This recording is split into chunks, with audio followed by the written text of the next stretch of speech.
So the reason that the bridge exists, it's a road project from 1936 that was designed to connect the San Gabriel Valley with the Antelope Valley up at the Angeles Crest Highway, which is 8 miles that way. In fact, if you keep hiking this canyon that way, you will get to the Angeles Crest Highway in 8 miles.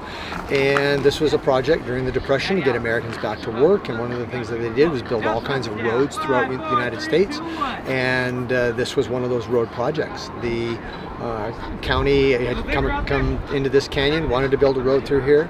This happened to be private property. It's been private since 1897. It belonged to the Saunders family because they discovered gold in this river during the Civil War in 1862. So a gentleman named Mr. Saunders, he staked a gold claim right here in 1897, and this became their private land. They gave permission for the government to put a road across their land, and a year and a half after the road was built, a massive 100-year flood ripped through Southern California, washed away all the road.